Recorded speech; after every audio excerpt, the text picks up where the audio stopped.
What were Castro's agrarian reform laws in Cuba? Imagine a country where landowners hold vast estates, and most farmers work as laborers or tenants. Now picture a revolution that changes this entire system overnight. That's what happened in Cuba after Fidel Castro and his movement took power in 1959. Castro's agrarian reform laws aimed to shake up land ownership and make the economy more fair.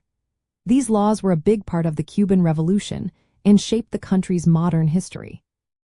The first law, passed in May 1959, set strict limits on how much land any person or company could own. The maximum was about 400 hectares, or around 30 caballerías. Any land over that amount was taken by the government and redistributed. The goal was to break up the large estates, called latifundios, which were mostly owned by wealthy landowners and foreign companies, especially from the United States. The laws also made sure that land was given directly to the peasants who worked it. Over 100,000 farming families received titles to their land, turning many tenant farmers into small landowners. This was meant to promote fairness and reduce rural poverty. The reforms also ended foreign ownership of land. Foreign companies and individuals lost their rights to own Cuban land, except for small farmers. This move was about asserting Cuba's independence and reducing foreign influence over its resources. Another key part of the reforms was ending the landlord system. Traditional landlords had controlled much of the land and exploited the peasants. The new laws aimed to empower the workers and create a more equal society.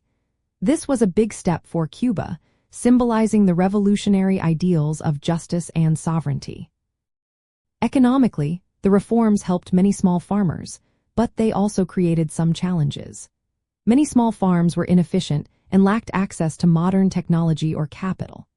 Over time, the government stepped in to create cooperatives and state farms to improve productivity. Later reforms in the 1960s further expanded state control, nationalizing larger farms and consolidating agricultural production under government management. From a cultural point of view, these laws were more than just economic changes.